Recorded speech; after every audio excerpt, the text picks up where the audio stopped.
my name is Chris Wamala, and I want to welcome you to another show, Diaspora Live Show.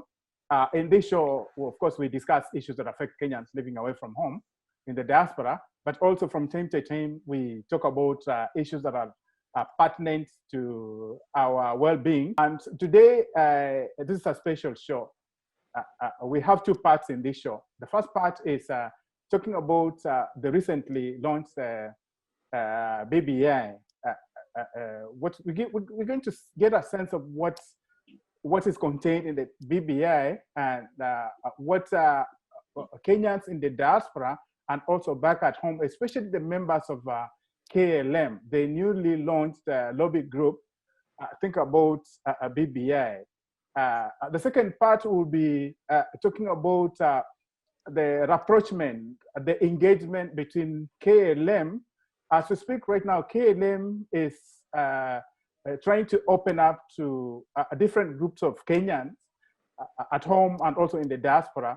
So this is the first, it will be the first part for KLM to engage the diaspora.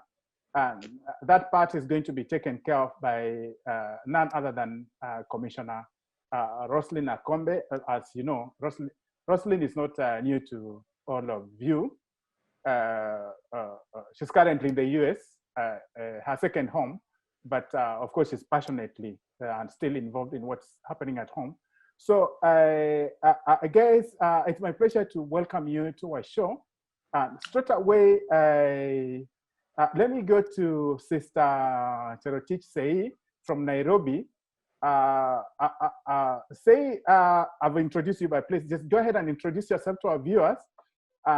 Tell us immediately what comes to your mind after you read the recently launched BBI document. Thank you so much, Chris, and it's wonderful to be on your show. My name is Cherotich Sei. I am based in Nairobi. I refer to myself as an active citizen, but I'm a humanitarian and development consultant as well. And it's great to be with all of you. Regarding the BBI, I think very early on, towards the end of last year, when the first version, the first iteration of the report was launched, quite a number of us, well, not so many of us, a few of us already began to see that this document was not what it set out to be or what it claimed to be to the people of Kenya. And so I remember earlier on this year, I referred to it as a Trojan horse. By a Trojan horse, I'm basically saying that this is something that was set out as a useful, important, transformative, healing tool for Kenyans, a way to solidify the handshake between two gentlemen that had absolutely nothing to do with the rest of the population. And this Trojan horse has arrived and told us that we are here as a gift and we are wonderful and ready to transform your lives. But the more we dig into the belly of this beast, once the beast is in the city, and I call the city Kenya, we begin to realize that this is nothing more than a ploy to solidify elite compacts and to solidify political power amongst the elite. And when you read it, it goes a lot in depth into how it is that we as Kenyans have failed ourselves as Kenyans, that we lack an ethos, that we lack a sense of pride in ourselves, that we are violent, that we are ethnically polarized. And my biggest problem with the BBI document was it spent so much time gaslighting Kenyans and making us feel that actually the problems and the challenges we face today are because of us, when in actual fact, we are faced with problems that are fomented, solidified, exacerbated by the political class. So having read now the second iteration of the BBI document, it is no different than the last, except now they have brought into full glare, full light of day, the amendments that they have in mind that are pushing us high speed towards a referendum. Personally, and from understanding the reactions on the ground, I'm very happy here to note that many Kenyans have realized that BBI is not what we require. What we require is electoral justice. What we require is the end of corruption, the end of impunity, the end of disobedience on the part of the political class. And we're talking about the legislators here. We're talking also about the executive, and in some cases, the judiciary. So for me, this BBI document does not represent a progressive tool that will help us transform our lives as Kenyans. It is something that is going to cost us a lot of money and ultimately not transform our lives, but perpetuate succession, perpetuate political power going forward. Thanks, Sister Say. Professor Monda, the teacher of history, I know you've read this 3 times. Please just give us a sense from the diaspora perspective, what you think about the recently launched document. Yeah, I think I agree with a lot of what Jerotich has just mentioned. I think, but also from the diaspora perspective, one of the big issues that disappointed diasporans was diaspora were not included. It's supposed to be a recommendation for all Kenyans. We are the 48th county, but nothing was mentioned in the whole document about diasporans. So I think on our end, there was a lot of frustration in relation to the whole BBI document. May I also mention that this whole issue of referendum, constitutional reform, it seems to be a game that is played by a political elite every 2 or 3 years before every election. It happened in before 2007, it happened before the 2002 elections, it's now happening with the before the 2022 elections. And I really think fundamentally the problem is a crisis of leadership. It's really about implementing the constitution we already have, which I think is a good constitution. Part of the problem is the leadership, the executive in particular, has emasculated the legislature. Our legislators are essentially a rubber stamp to the executive. And this has essentially been one of the biggest problems we've had in Kenya. So by and large, I think diasporans were completely ignored in the BBI.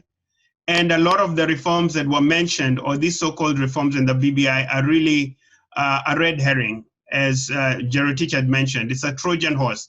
Fundamentally, I would reemphasize complete, honest, and fidelity to the implementation of the Constitution by all arms of government, in particular the legislature and the executive. Thanks, Professor.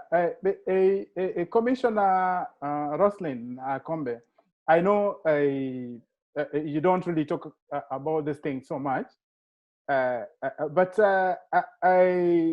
right now, you know, you understand the Kenyan scene better than anybody else on this show, because you've been there, you've done that. What's your gut feeling? What's your initial sense of what this BBI is all about? Thank you very much, Chris, and thank you again for hosting us as Kongamano la Mageuzi and the Kenyan diaspora here in the US on your show. I mean, I think my views on this will not be any different from those that Jero has said and those of Professor Monda. That basically, you know, if you have a flawed process, it doesn't matter what you end up producing. Just the same way that in 2017, when the Supreme Court ruled against the elections that I presided over, it wasn't about the numbers, it was about the process. It's about the fact that you violated the Constitution. And so what I would say is that you have a process that was not inclusive, a process that is just an agreement between two men, again, two men, in a country that we're trying to talk about inclusivity. You cannot talk about inclusivity when it's a deal that you have that has only two men, not a woman, not a young person in it. So I would say that I wouldn't even waste my time, frankly, looking at the content, because if you already have a flawed process, if you already have set up something that is meant to just, perpetuate yourselves in power, it doesn't matter what you put in there. If you have a rotten apple and you put sugar on it, it doesn't make that rotten apple any better. It's still a rotten apple. Thank you. Awesome. Thank you very much, Roslyn. Sister Mkawasi Hall-Ross, Mkawasi, of course, she was once the president of KCA. KCA, the little that we enjoy as the diaspora in terms of dual citizenship we owe that to KCA under the leadership of Mukawasi, among others. Mukawasi, please speak to what you think about this BBI thing. Okay, thank you, Chris, and all you Wazalendo from Kenya and Diaspora. For me, let me just be honest and say I've come here to borrow the brains of those who have read BBI, and so far what I hear is what I suspected, that there's a lot of repetition of the process. So from my point of view as a diaspora sitting here, I'm thinking about the history of what we have gone through for people who came from Kenya, say 20 plus years ago. We came with the stripes of Moism on our backs. We came knowing that we wanted some very specific things from coming here. A lot of us wanted to get done with our education and hopefully go back home and never have to worry about housing, never have to worry about a job, and never have to worry about our families suffering. So we came here with specifics, and we were looking towards going back home, better people, better Kenyans, better citizens. But of course, we woke up to a certain reality, and that's the reality of living in a transnational world. And that is when we started changing the things that brought us here. We figured, even as we are here, I know the things that are in Kenya are going to affect us. The people we left home fighting, the people who are continuing to demand for the repeal, for the changing of the constitution, getting a new constitution, the people who are just repealed Section 2A. So when we started the dual citizenship fight, it was for us as Kenyans in the US, rather outside of Kenya, to continue with fighting for the things we hope for, to be integrated into the Kenyan community, politically, economically. And that has not stopped. That integration has not stopped. Just because we want dual citizenship doesn't mean that we have stopped fighting for that integration. It's what has brought us here right now. So I'm looking at the history of what we went through with all those fights. And in between, we still keep on fighting for justice. I remember the last one we did in the last elections, how we had to march all the way to the embassy in Washington, D.C., demanding answers for the killing of children. And here we were in Washington, D.C., doing this. And that's because of that connection that we fought for, that never goes away. Now, what is BBI for me when I hear all this? It's just another regurgitation of a system that wants to sustain itself in power. Because I ask myself, the things that it's that building of bridges, don't we have institutions that have already been set up, and commission after commission that has come out with recommendations and all this? All the time you have a repetition of the same thing. And so that is, for me, it's being commission weary. And you have nothing that's coming out. And the last time we went to the embassy to demand answers, we asked, where are the recommendations of the TJRC? What happened to that entire commission and all its findings? You see, and now we have another commission with findings that they're expecting us to have a referendum on. So it's this wariness that makes me want to connect with my fellow Wazalendo in Kenya and say, you know what, I'm tired of talking. We need to get to that revolution. We need to get to that point because the talking is too much. Chris, I hope the next time we meet here on your show is going to be about some kind of action rather than talk. Awesome, awesome. Thanks, Sister Mukawasi.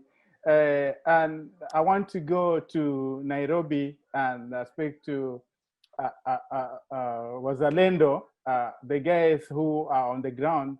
Kema, Brother Kema, I know you're going to make a presentation in our next session about this, about what the kind of rapprochement that you guys, the kind of partnerships you're establishing with the diaspora. But the diaspora would like to get a sense of what you think about the recently launched BBI from your gut feeling after your first reading. Brother Kiema. Thank you so much. My name is Mutemi Kiema. I'm an active citizen and I'm a member of Kongamano la Mageuzi, a new political formation that is working to reclaim our country from these fellows of BBI who keep every other time, every 5 years, they organize some circus to keep Kenyans busy so that other leadership does not emerge. So I guess in that answer, I've said what I believe of BBI. BBI is a typical shenanigans that since before independence, the British, every time there was a major push either by citizens to have their way, the colonial regime would always come up with a commission or something like that. And all these they're meant to do is sweep things under the carpet. It's prevent real transformation. It's capture citizen processes that are pushing for citizen issues. It's buy time.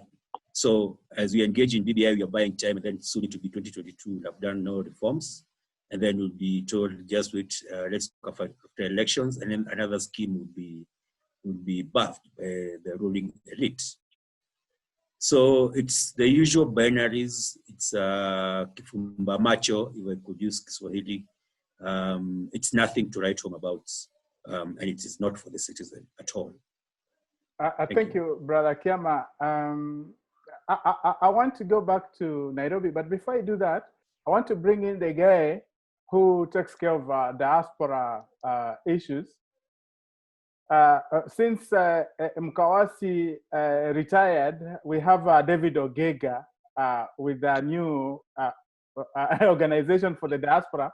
So he's the guy who is now really seriously going through BBI to see how it fits in with the diaspora. David, from yes, Atlanta City, what do you think about BBI, brother? Chris, you know, I couldn't say more in agreement with what everybody has said, especially Chero Teach. I feel like she literally took words out of my mouth, even Monday, now our last speaker. But let me sum it this way. To me, and I'm sure you've known this, I call BBI, let's call a spade a spade. It's what I consider to be the biggest fraud being perpetrated on Kenyans as we speak, because of the reasons that have been so well articulated by the guys that just spoke. But let me also go to the specifics of what it means for us in the diaspora, because as you correctly stated, a lot of us made contributions to that, to the folks that are, you know, spearheading this. And I'm happy to say at least they recognized me and put my name on as one of those that contributed. So you would think that if you've contributed or made a contribution to the discussions, then you would see you would see something pertaining what you said. But honestly, there's nothing there that pertains to the diaspora that speaks to us. And to be specific, or to give just an example, you know, citizenship, for example, which we consider to be a birthright. You know, in the last 2 or 3 years, we've seen our fellow citizens. I'll name one famous guy, Miguna, a guy that has been really, really badly treated, our fellow citizen. So we were hoping, I was hoping that I would see a reversal or a repeal of the provision that made it that the diaspora has to reapply. You know, the concept of dual citizenship does not necessarily mean that we forfeit our birthright and then to reintroduce it back to us through application, which is what the 2010 Constitution did. So I was hoping they would at least address that. They never did. So we still don't have our birthright as citizens unless we reapply for that. So that's one. The other piece that I thought that needed really to be spoken to, I was also going to mention about Mwende Mwize, for example. You know, she's one of our greatest minds in this diaspora that could have participated, was appointed to represent Kenya. She was denied that opportunity. you know? So such stuff needed to be addressed. Another thing would be taxation without representation. As you all guys know, and you know, I'm thinking that I'm preaching to the choir. We contribute a good 300 billion in remittances to that country, of which the government schemes, you know, 15 or 16% right off the top. You know, as soon as you send that $1, they're skimming 16 cents because it's going for consumerism. So if that $1 that you send is spent on something and you pay VAT, which is 16%, well, you do the math. So, but we get nothing in return, right? So you would think, okay, how do we address this diaspora folks, because they're a major part of our economic fabric? We didn't see that.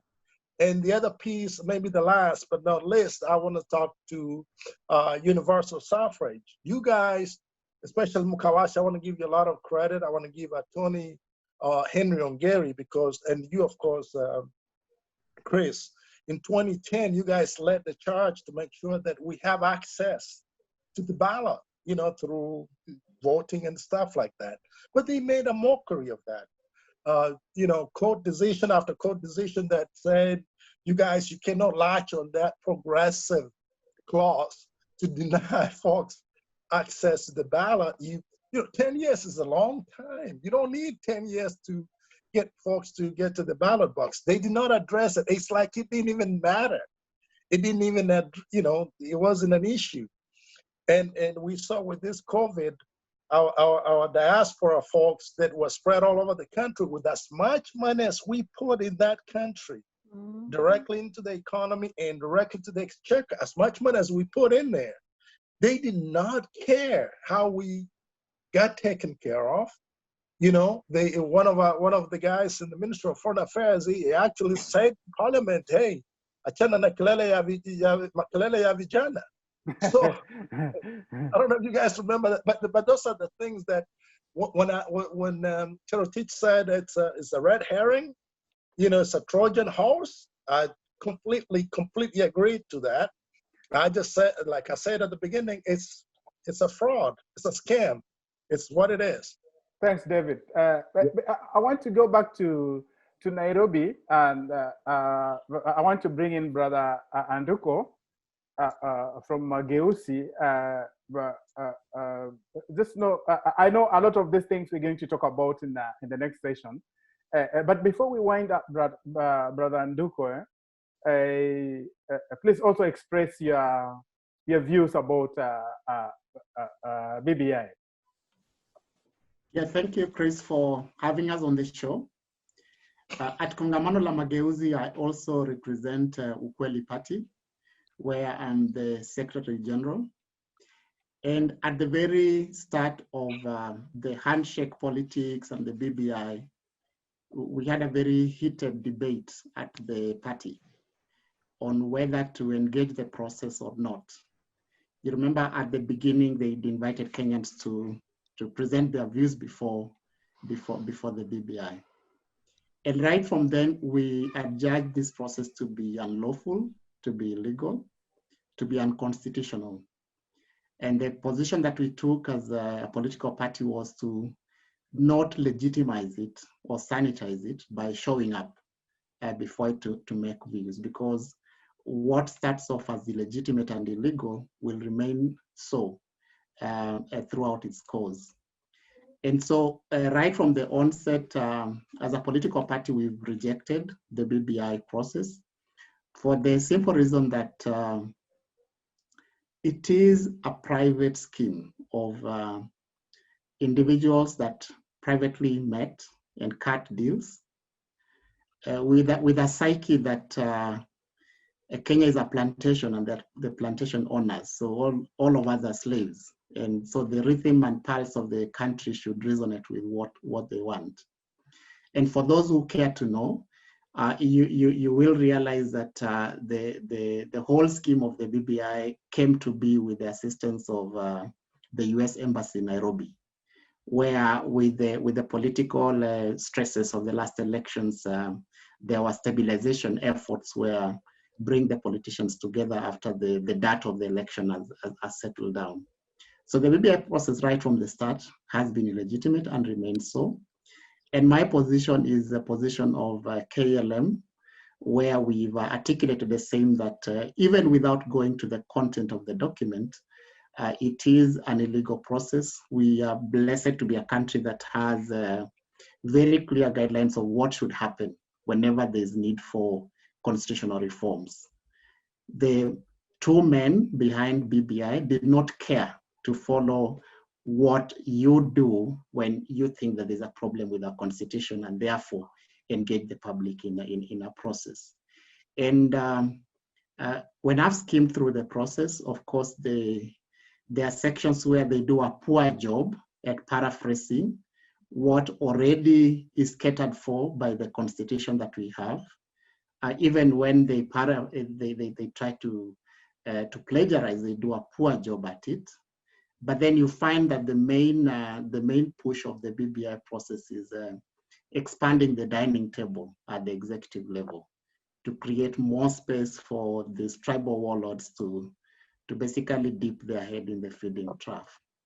And so my position, our position at Ukweli, our position at KLM is to reject this process and to not legitimize it by indulging in even over debating the content. I think for me, the focus is what do we do as Kenyans to block these bandits from having their way. Thanks, brother Nduko. I just want to end up this the first session. But before I do that, I want Sister Mkawasi to talk to us about the need to build alliances. When we are thinking about Kenya elections 2022, especially for the diaspora to find friends and partners in Kenya. Because like David Ogega said, we have the right to vote, but we've never voted, at least majority of us have never voted. And that's something that is not acceptable going into 2022.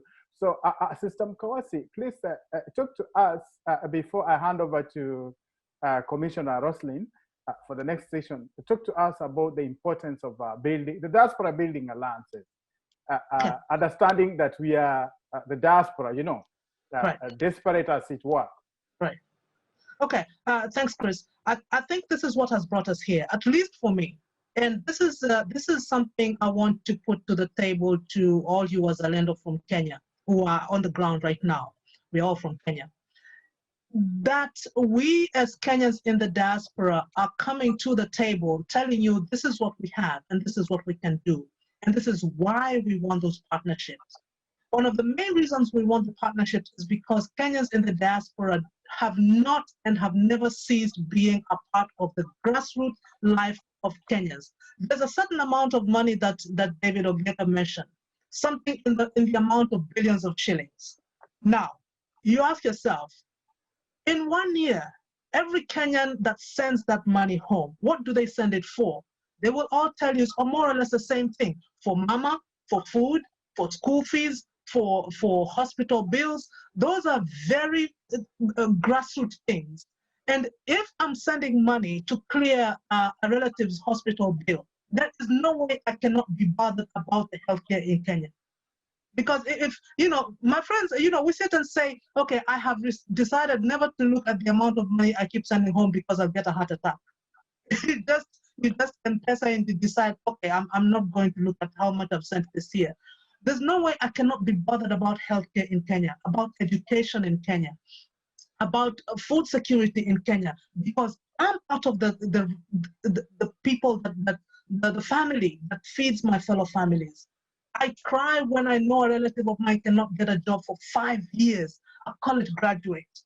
So how can I, and because they cannot get that job, I become part of the person that feeds them. So that's why we need the partnerships to be able to build systems that work. We have to build these systems that work. Systems of healthcare, of education, of food security, of housing security, people who are homeless, my goodness, the amount of messages you get, I'm about to be kicked out by my landlord. There's someone in Mombasa, in Nairobi, in Kisumu, anywhere. So this is the reason we need those partnerships. What are we bringing to the table? Right now, our give remains that same financial power we're talking about.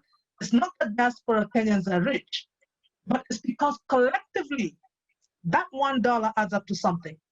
So if we decide, okay, we're going to form a partnership with the KLM and whatever KLM, all the affiliates of KLM, then we decide, okay, from the $1 I send, I think I'll take 20 cents. And that 20 cents will add up to certain millions of shillings that is going to create that grassroots rising that is going to enable us to finally build the systems that we as Kenyans